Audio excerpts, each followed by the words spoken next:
People say time heals everything. They're wrong. Some wounds don't close, they just go quiet. I was the loyal boyfriend, the one who forgave everything, until the day I found out who she really was. I promised myself I'd never speak of it again, but the silence is eating me alive. My girlfriend told me she had a business trip coming up, a full weekend, mandatory, all expenses paid leadership retreat out of town. That was her big announcement. She strutted into our apartment last Thursday with glossy brochures and that excited, career girl smile she used when she wanted me to be proud of her. Her name was Grace, and we'd been together for 2 years. She'd lived in my apartment for the last one. If anyone had looked at us from the outside, they would have said we were solid. Normal couple. Good relationship. But inside? Inside, there was this constant pressure, like she was always measuring me against some invisible checklist. The right clothes. The right people. The right restaurants. The right boyfriend. With Grace, everything had to fit her perfectly curated image, like she was designing an Instagram-ready life and I was just one of the props. And lately, she'd started pulling away. More screen time. More secret smiles at messages I never saw. More locked phone screens. I'd ask who she was talking to, and she'd just shrug, like I was asking something ridiculous. I told myself not to worry. I told myself she wouldn't do anything shady. I was a fool. So Friday morning comes. She's standing in the doorway with her suitcase, looking like a business-class influencer. Wish me luck, she says. I hug her, tell her I'm proud, kiss her goodbye, and watch her disappear down the hall. The apartment went dead quiet after the elevator doors shut. You ever get that gut feeling, that low-level hum in your stomach that something's off? I tried to ignore it. Spent Friday watching movies, relaxing, convincing myself everything was fine. Saturday rolls around, and my best friend Dave calls. Dave works a regular office job, but he does Uber Eats on weekends to knock out his student loans faster. He was bored, tired, and stuck in traffic. Bro, ride shotgun with me for a couple of hours. I'm losing my mind out here. I had nothing going on, so why not? We just drove around, blasting music, making fun of terrible drivers, arguing about which fast food place had the best fries. It was a normal Saturday. No drama. No warning signs. Then Dave gets a call from his sister, and everything changes. Their mom slipped, hit the floor hard, and they were rushing her to the hospital. She was in pain, scared, and Dave just panicked. He pulled over so fast the tires screeched. Dude, I gotta go. I have to get to the hospital. His voice was shaking. He looked down at the food bags in the back seat. But I've got one last delivery. The customer's waiting. I can't just bail on them. He stared at me, desperate. Man, please. Can you just take it? I owe you forever. Of course I said yes. What kind of friend would I be if I didn't? He tossed me the keys and sprinted off to flag a taxi, leaving me alone in his beat-up sedan with the smell of a dozen restaurant orders lingering in the air. I grabbed his work phone, checked the Uber Eats app, and typed in the final address. The customer's name was Alex. The drop-off was at one of those brand-new high-rises downtown, all glass and polished metal. The kind of building with chandeliers in the lobby and $3,000 a month rent. I drove over, parked like a criminal in the loading zone, grabbed the neatly stapled paper bag, and headed inside. The concierge barely glanced at me before pointing toward the elevators. I rode up to the 27th floor, humming to myself, thinking I'd just hand the food off and be done. I rang the doorbell. Music was playing inside. Something upbeat. Probably a date night or a party or whatever. Then the door opened. And my entire world flipped. Grace. My girlfriend. My business trip 3 hours away, girlfriend, standing there barefoot, hair messy from a day in bed, drowning in a man's oversized blue button-down shirt. Unbuttoned. Loose. Just enough to show she wasn't wearing anything underneath. And when I say her face collapsed, I mean it completely drained of color. She went from casual and relaxed to horror movie silence in half a second. For a moment, she didn't even register it was me. She just saw a delivery guy. Then her brain caught up. And right on cue, a guy stepped into the doorway behind her, shirtless, towel over his head like he just got out of the shower. Tall. Athletic. Smug. I knew that face. I'd seen him in pictures. Alex. Her, like a brother, friend from college. The one she swore was harmless. The three of us froze. Nobody breathed. Nobody blinked. And then, instead of guilt, instead of apologizing, instead of literally anything human, she looked disgusted. At me. What the hell are you doing here? She snapped. Why are you doing Uber Eats? I'm so embarrassed for you. Embarrassed. For me. I don't remember deciding to get angry. It just happened. Something inside me burned clean through the confusion, the shock, the heartbreak, and all that was left was pure, white-hot fury. Ashamed of me? I repeated, staring at her in another man's shirt. I dropped the food bag and it exploded on the marble hallway floor. You're supposed to be at a leadership retreat, you lying, cheating piece of trash. Alex stepped forward like he was protecting her. Whoa, man, calm down. Who even are you?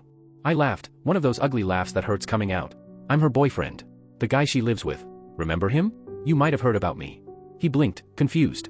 Boyfriend? Grace, you told me you broke up with your ex months ago. You said he was a stalker. You said he wouldn't leave you alone. Then he looked at me again. Harder. Wait, you're Jake. A stalker. She didn't just cheat. She rewrote the entire story so she could play the victim. So that's me now? I said quietly. The crazy ex? I leaned in, voice low. Is that what you were thinking when you used my credit card to buy your plane ticket? When you told me you loved me Friday morning? Grace's mouth opened and closed like a glitching robot. I didn't, it's not. Alex lost it. You used me. You used him. You used both of us. What the hell is wrong with you? She tried crying. Full dramatic tears. Mascara streaks. Trembling voice. I love both of you. I didn't know what to do. No, I said. You love attention. You love what people can give you. That's it. In the quiet hallway of that expensive building, the truth was loud and ugly. I honestly didn't care who was watching. Let every neighbor open their door. Let the whole floor hear. She earned every second of it. And then came the part that told me everything about her character. Her tears stopped. Her voice got small and desperate. Where am I supposed to go now? That was her concern. Not the damage she caused. Not the lies. Not the cheating. Just where she was going to sleep tonight. I stared at her, this woman I thought I knew, standing in a stranger's shirt, barefoot, mascara running. I don't care, I said. But you have until noon tomorrow to get every last thing out of my apartment. If you leave anything behind, it's going on the sidewalk. She whipped around to Alex, suddenly hopeful. He recoiled like she was contagious. You're not staying here. I want you out. Now. He grabbed her purse off a side table, tossed it into the hallway, and slammed the door in her face. Just like that, she was alone. Her lies finally caught up with her, and there was no one left to rescue her. And I stood there, staring at the woman who blew up her own life, all for a weekend in someone else's bed. I didn't wait to see what happened after Alex slammed the door in her face. I didn't want to see her cry, or beg, or try to spin some broken fairy tale. I just turned around and walked away. No dramatic speech, no parting insult, just a clean, cold exit. And you know what? It felt better than shouting ever could. By the time I made it back to Dave's car, my hands were shaking so hard I could barely put the key in the ignition. Anger was still in me, sure, but underneath it was something stronger. Purpose. This wasn't going to be a heartbreak story. This was going to be a removal. A cleansing. I called Dave, told him everything. He didn't even try to be calm. What? He practically screamed into the phone. After a few stunned seconds, he said, "Man, take my car. Go home. Do whatever you have to do." So that's what I did. The first stop was the hardware store. 15 minutes later, I was back at my apartment with new locks in hand. By 10 p.m., every lock on that door had been replaced. Her key, the one she thought made her safe, secure, untouchable, was now just dead metal. Then I started packing her things. And I didn't fold a single shirt. I didn't touch her beloved matching luggage sets or her designer packing cubes. I went straight to the hall closet and dragged out the thick black trash bags. Heavy-duty ones. Contractor grade. The kind that could hold bricks. I started clearing her out of my life one object at a time. Clothes. Makeup. Shoes. Perfume. Hair products. Every bottle. Every tube. Every stupid piece of jewelry she bragged about. I didn't yell, I didn't cry, I just worked. Like a machine. By 2 a.m., her side of the closet looked like a museum exhibit that had been dismantled overnight. Gone. Erased. The bathroom counter, once a chaos of lotions and powders, was empty. All that was left was my toothbrush and a bar of soap. About 30 bags total. 30 bags of a life I thought we were building together. My phone was blowing up the whole time, calls, texts, notifications stacked on top of notifications. At first, it was confusion. Then tears. Then panic. Then accusations. I didn't read a single word. I let the messages pile up like garbage, then silenced the phone. Around midnight, my doorbell camera pinged. Grace. I didn't even get up. I just tapped into the live feed and watched. First, she tried her key. Again and again. Her face went from confused, to alarmed, to furious. Then she started slamming her fists on the door, screaming my name like she was the victim in all this. I watched her meltdown in silence, like a muted movie. No sympathy left. Not an ounce. Eventually she slid down the door and sat on the hallway floor, still crying, mascara dripping down her cheeks like ink. That's when I sent the only text she was ever going to get from me again. Your things are packed. They will be on the curb at 8 a.m. tomorrow. A truck comes at noon to haul away anything left behind. Be here, or don't. Up to you. Send. Block. Done. At 8 a.m. sharp, I started taking the trash bags downstairs. For elevator trips. 30-something bags. A whole relationship in black plastic. I stacked everything neatly on the sidewalk. A little after 9, a small SUV pulled up. Grace got out on the passenger side, and her best friend Megan climbed out behind the wheel. Megan, the same girl who hated me from day one. The one who always acted like she knew something I didn't. Now she got to help her bestie clean up the mess. They stared at the pile like it was a crime scene. It took them nearly an hour to cram all those bags into that tiny SUV. A lot of huffing, puffing, swearing, and that dramatic, arms-flailing outrage people have when the reality they created finally hits them. And I felt absolutely nothing. Not sad. Not nostalgic. Just empty, like someone had finally taken out the trash. But of course, Grace wasn't done. Because people like her don't lose quietly. They rewrite the story. Within a few days, a new narrative was making the rounds among our mutual friends, a masterpiece of victimhood. According to her version, I had been jealous and controlling for months. She needed space, so she stayed with a friend. Then I tracked her down, broke into the apartment, physically attacked her, threw her out with nothing but the clothes on her back, and changed the locks so she couldn't even get her things. A dramatic story. A complete lie. And suddenly, my phone was full of messages again. Mutual friends asking for my side. Some of them sounded concerned. Some sounded accusing. But a simple, "she's lying," wasn't going to cut it. And then, like the universe was sick of her too, I got a text from a number I didn't recognize. It was Alex. Hey man, it's Alex. I'm sorry about everything. Grace is insane.